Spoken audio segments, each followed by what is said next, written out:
Hello my dear students, I welcome you all to Amazon academy.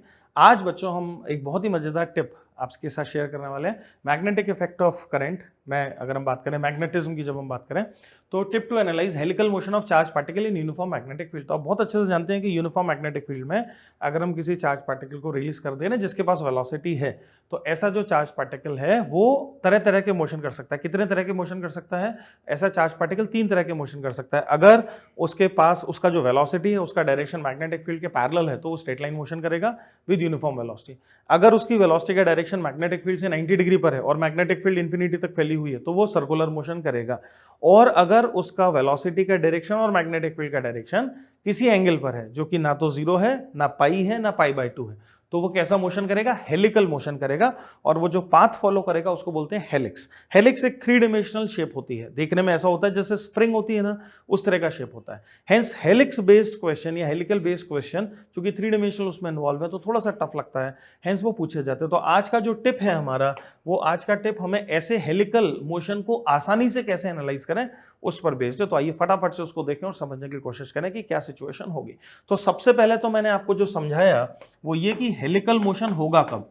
जो सबसे पहला point है जो हमारे दिमाग में होना चाहिए, हेलिकल मोशन तब होगा जब वेलोसिटी वेक्टर और magnetic field vector, velocity vector and magnetic field vector are not at angle 0, pi and pi. इन तीनों को छोड़ के अगर किसी एंगल पर है तो हेलिकल मोशन हमारा होगा। तो सबसे पहली चीज तो हमें, जैसे ही क्वेश्चन हमें खुलता है, सबसे पहले तो हम यही चेक करेंगे कि भाई एंगल क्या है। That is the first thing to do. Now let us imagine कि कोई एंगल है, मान लेते हैं थीटा एंगल है। एक एग्जांपल ले लेते हैं। तो लेट अस इमेजिन सिचुएशन कुछ ऐसी है कि क्वेश्चन कहता है कि ये मैग्नेटिक फील्ड का डायरेक्शन है, ये रहा बी, ऐसे एक यूनिफॉर्म मैग्नेटिक फील्ड है जो इस डायरेक्शन में है, let us call it as X axis, और कोई चार्ज पार्टिकल है जिसका चार्ज है क्यू, और किसी इंस्टेंट ऑफ टाइम पर चार्ज पार्टिकल की जो वेलोसिटी है वो है वी, और ये एंगल है थीटा, राइट। तो लेट अस से हम एक्स एक्सिस और वाई एक्सिस वगैरह के टर्म्स में बात कर लेते हैं। तो मैग्नेटिक फील्ड एक्स डायरेक्शन में है, ये रही एक्स एक्सिस, और जो वेलोसिटी है पार्टिकल के पास t = 0 मोमेंट पर, वो एक्स वाई प्लेन में है as depicted in this diagram, और ये t = 0 की सिचुएशन है। t = 0 पर चार्ज पार्टिकल ऐसा है। अब हमें एनालाइज करना है कि क्या क्या होगा क्या।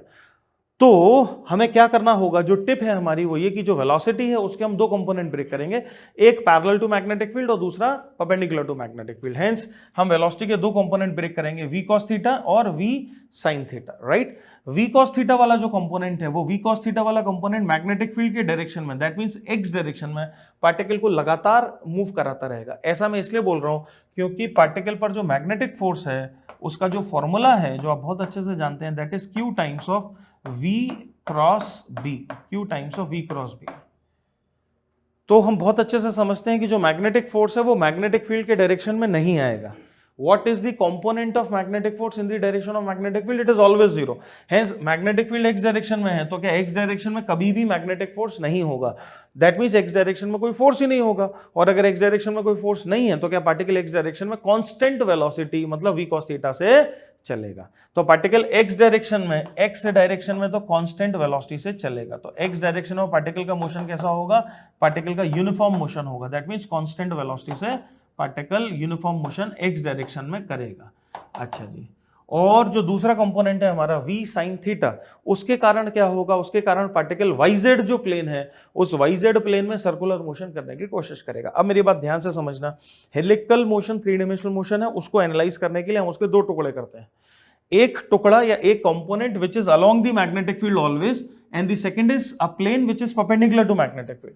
तो हेलिकल मोशन को समझने के लिए we break the situation into 2 parts, एक along magnetic field, a direction along magnetic field, और दूसरा a plane perpendicular to magnetic field. और दोनों में क्या हो रहा है वो हम अलग अलग समझेंगे। तो plane which is perpendicular to magnetic field में क्या हो रहा है? उसमें हो रहा है सर्कुलर मोशन, और अलोंग मैग्नेटिक फील्ड क्या हो रहा है? पार्टिकल यूनिफॉर्म मोशन कर रहा है। दैट मींस एक्स डायरेक्शन में क्या हो रहा है? पार्टिकल यूनिफॉर्म मोशन कर रहा है। और वाईजेड प्लेन में क्या हो रहा है? वाईजेड प्लेन में क्या हो रहा है?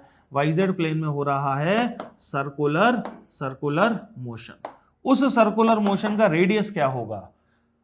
तो हम जानते हैं कि radius r is given by mv by qb where v is the velocity which is perpendicular to magnetic field. Hence हमारे केस में जो वेलोसिटी है वो कितना हो जाएगा v sin थीटा।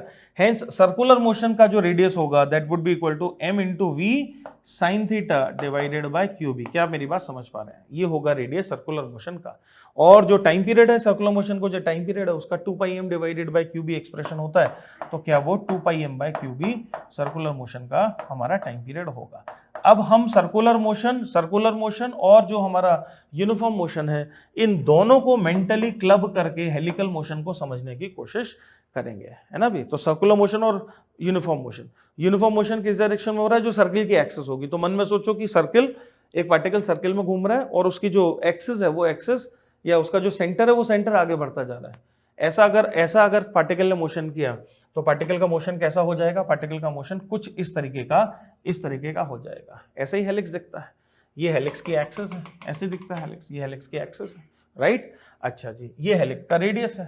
तो हेलिक्स का जो रेडियस है, ये रेडियस वही रेडियस है जो सर्कुलर मोशन का रेडियस था, जो अभी मैंने पीछे फॉर्मूला लिखा था। Hence radius r is nothing but mv sin theta divided by qb, mv sin theta divided by qb। ये तो हो गया रेडियस, ठीक। अच्छा, फिर हेलिक्स के लिए एक और बहुत इंपॉर्टेंट क्वांटिटी निकाली जाती है, पिच का मतलब है जितने समय में एक सर्कुलर मोशन पूरा होगा उतने समय में मैग्नेटिक फील्ड की डायरेक्शन में लीनियर मोशन कितना हो जाएगा। जिसको फिजिकली अगर हम समझना चाहें तो दो जो रिंग्स बनेंगी उनके बीच का जो गैप होगा that would be called as pitch. Hence pitch would be nothing but, भाई मैग्नेटिक फील्ड के डायरेक्शन में किस स्पीड से जा रहा है? v cos थीटा से। Hence pitch would be nothing but v cos theta multiplied by time t, है ना। टाइम क्या है? वो एक पूरा सर्कुलर मोशन करने का टाइम है, ठीक।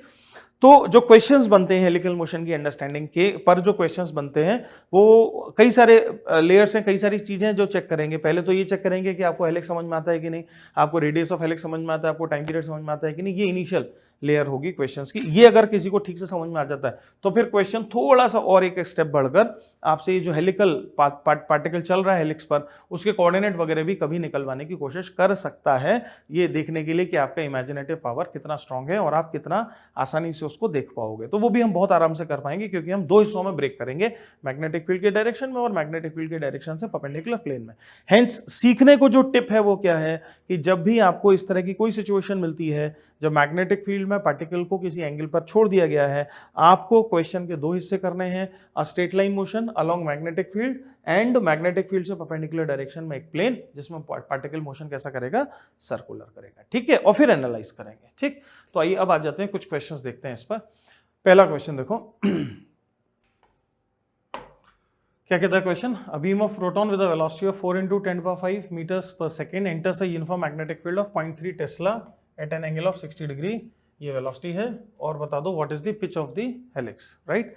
तो पिच निकालना है मुझे। तो pitch of the helix, pitch would be equal to magnetic field के अलोंग जो कंपोनेंट होगा वेलोसिटी का v cos theta multiplied by time which is 2πm divided by qb। ये होगा पिच, ये होगा पिच। सबकी वैल्यू डाल देते हैं। तो v कितना है? 4 × 10⁵, सो this is like 4 × 10⁵ cos theta is cos 60 degree, it is 1/2 × 2 × pi, m कितना है? 1.67 × 1.67 × 10⁻⁻27, right, divided by q which is proton 1.6 × 10⁻⁻19 और मैग्नेटिक फील्ड है 0.3 टेस्ला, ठीक है जी, ऐसा है। तो अब इसको थोड़ा बहुत हम सिंप्लीफाई कर लें। 1.67 1.6 लगभग अंदाजन काट दें और 10 की पावर्स में इसको अगर ले जाएं और क्लोज आंसर आने की कोशिश करें तो फिर आपको 4.35 सेंटीमीटर्स के आसपास आंसर अप्रॉक्सीमेटली आता होगा। बाकी ऑप्शंस दूर है, ठीक है, सीधे फॉर्मूला लगेगा। अच्छा जी, दूसरा क्वेश्चन देखो। A charge particle moves in a magnetic field of 10 i cap. तो magnetic field is 10 i cap with the velocity of 5 i cap plus 4 j cap. तो क्या पार्टिकल के पास जो वेलोसिटी है क्या वो मैग्नेटिक फील्ड से कोई एंगल बना रही है ना, क्योंकि वेलोसिटी है xy प्लेन में और मैग्नेटिक फील्ड है x डायरेक्शन में। आपने केवल इतना बताना है what would be the path of the particle. Obviously the path of the particle would be helical, है ना। तो path of the particle would be helical. तीसरा क्वेश्चन देखो जो काफी अच्छा है। तो particle has a mass m and charge q, it is released in a region of uniform magnetic field this with velocity v is equal to ai cap, right। तो magnetic field जो है वो मैग्नेटिक फील्ड अब x और Y direction में नहीं है, magnetic field के कंपोनेंट है b/4 i cap plus √3 b/4 j cap. That means magnetic field x y plane में है, ये एक्स एक्सिस रही, ये वाई एक्सिस रही, तो magnetic field x y plane में है, जिसको मैं डायग्रामेटिकली रिप्रेजेंट कर रहा हूं कुछ इस तरीके से। तो ये मैग्नेटिक फील्ड का डायरेक्शन है, ये मैग्नेटिक फील्ड इस तरीके से, और यूनिफॉर्म मैग्नेटिक फील्ड ऐसी है ना, तो ये यूनिफॉर्म मैग्नेटिक फील्ड स्पेस में है कुछ ऐसा। ठीक है जी। अच्छा ऑब्वियसली ये वाला जो एंगल है, ये वाला एंगल हो जाएगा कितना, 60 डिग्री। देखो √3 b/4 और b/4, ये एंगल हो जाएगा 60 डिग्री। तो ऐसा मैग्नेटिक फील्ड है, और पार्टिकल ओरिजिन से release in a region, origin से रिलीज किया with the velocity of v a i cap. तो पार्टिकल यहां से रिलीज किया है, और पार्टिकल के पास जो वेलोसिटी है वो x डायरेक्शन में है, ऐसे पार्टिकल के पास ये वेलोसिटी है। क्या मेरे पास समझ पा रहे हैं? ऐसे मैग्नीट्यूड कितना है a, तो पार्टिकल की वेलोसिटी का जो मैग्नीट्यूड है, पार्टिकल की वेलोसिटी है और उसका मैग्नीट्यूड है a। क्लियरली मोशन हेलिकल होने वाला है, ठीक। पर इस क्वेश्चन में क्या, मैग्नेटिक फील्ड को उसने एंगल पर दे रखा है, और हमने सीखा था, क्या सीखा था हमने अपनी टिप में, कि अगर हमें हेलिकल मोशन का एनालिसिस करना है तो हमें क्वेश्चन को दो टुकड़ों में तोड़ना होगा, वन डायमेंशनल या linear motion, straight line motion along magnetic field, and circular motion perpendicular to the circular motion in a plane which is perpendicular to the magnetic field, right? Hence linear motion अगर इस direction में हो रहा है, या इस direction में अगर उसका एनालिसिस करोगे, तो जो सर्कुलर मोशन होगा वो सर्कुलर मोशन किस प्लेन में होगा, है ना, बस यही समझने को है इसमें। वो सर्कुलर मोशन किस प्लेन में होगा, वो सर्कुलर मोशन इस प्लेन में होगा, ये वाला जो प्लेन होगा ऐसा इस प्लेन में होगा, तो इस प्लेन में होगा हमारा सर्कुलर मोशन। हेंस वेलोसिटी के कंपोनेंट्स ब्रेक कर रहा हूं मैं, तो मैग्नेटिक फील्ड के डायरेक्शन में वेलोसिटी का कंपोनेंट ऑब्वियसली हो जाएगा v cos 60 degree. So this is v cos 60 degree which is along magnetic field and perpendicular to the plane, या प्लेन के डायरेक्शन में मैग्नेटिक फील्ड का जो वेलोसिटी का जो कंपोनेंट है वो हो जाएगा v sin 60 degree. So this is like v sin 60 degree. यहां तक आपको समझ में आना चाहिए। अब वो आपसे पूछ क्या रहा है, वो आपसे पूछ रहा है find the y component of the velocity when the z coordinate of the particle is maximum. z coordinate of the particle is maximum होगा क्या, होगा ये कि पार्टिकल v cos 60 डिग्री से तो लगातार इस डायरेक्शन में चलता रहेगा, और ये वाला जो वेलोसिटी है इस वेलोसिटी की वजह से करेगा सर्कुलर मोशन, राइट। ठीक है जी। अच्छा, तो वो जो सर्कुलर मोशन होगा, तो जरा पार्टिकल पे जरा फोर्स देखें कि फोर्स किस डायरेक्शन में आ रहा है, this is v and this is b, v cross b करेंगे तो फोर्स आएगा z डायरेक्शन में, तो पार्टिकल z डायरेक्शन में ऐसे ऐसे चलेगा, ऐसे चलेगा, समझ रहे हो। ये वाला जो प्लेन है, इस प्लेन में पार्टिकल का जो सर्कुलर मोशन होगा वो सर्कुलर मोशन इस प्रकार से होगा। हेंस क्या जो सर्कुलर मोशन का जो सेंटर है, क्या वो यहां कहीं आएगा, और जब डायमेट्रिकली अपोजिट पॉइंट पर पहुंचेगा तो क्या z कोऑर्डिनेट मैक्सिमम होगा। तो केवल समझने वाली जो बात है वो ये है कि जब z कोऑर्डिनेट मैक्सिमम होगा तो पार्टिकल डायमेट्रिकली अपोजिट पॉइंट पर पहुंचा होगा। इसको अगर अपन अलग से दूसरा डायग्राम बनाकर देखें तो पार्टिकल डायमेट्रिकली अपोजिट पॉइंट पर पहुंचा होगा। तो अगर पार्टिकल इनिशियली यहां है तो डायमेट्रिकली अपोजिट पॉइंट पर जब पहुंचेगा तो क्या उसका वेलोसिटी का डायरेक्शन रिवर्स हो गया होगा, है ना। हेंस ये वाला जो कंपोनेंट है वेलोसिटी का, कौन सा, v sin 60 डिग्री, जब z कोऑर्डिनेट मैक्सिमम होगा तो क्या ये कंपोनेंट जो भी इस डायरेक्शन में, क्या इस डायरेक्शन में आएगा। बस ये समझने को, इतना समझ में आ जाए तो क्वेश्चन खत्म हो जाएगा। जब z कोऑर्डिनेट मैक्सिमम होगा उस समय, जिस समय z कोऑर्डिनेट मैक्सिमम होगा उस समय का अगर हम डायग्राम बनाए, इसी तरह का डायग्राम उस समय बनाए, तो जब z कोऑर्डिनेट मैक्सिमम होगा उस समय क्या हो रहा होगा वो हम समझें। ये मैग्नेटिक फील्ड का डायरेक्शन है और ये वो प्लेन है जो मैग्नेटिक फील्ड के डायरेक्शन से परपेंडिकुलर है। तो सर्कुलर मोशन में जो वेलोसिटी है वो वेलोसिटी अपने इनिशियल का डायमेट्रिकली अपोजिट पॉइंट में होगी। दैट मीन्स जो वेलोसिटी है वो वेलोसिटी इस डायरेक्शन में होगी। तो एक वेलोसिटी तो पार्टिकल के पास सर्कुलर मोशन वाले मोशन के कारण इस डायरेक्शन में होगी, और एक वेलोसिटी जो v cos 60 डिग्री है वो तो रहेगी इस डायरेक्शन में। तो एक वेलोसिटी ये होगी v cos 60 degree. v cos 60 degree is like v/2, है ना, और ये वाला velocity is v sin 60 degree which is √3 v/2। हमें क्या करना है, हमें हमें y कंपोनेंट बताना है, हमें y कंपोनेंट बताना है। दैट मीन्स इसके भी कंपोनेंट करने हैं, किस डायरेक्शन में, y डायरेक्शन में। ये एंगल कितना था, 60 डिग्रीज, है ना। हेंस ये वाला एंगल कितना हो जाएगा, 30 डिग्रीज, और ये टोटल 90 है तो ये एंगल कितना हो जाएगा, 60 डिग्री।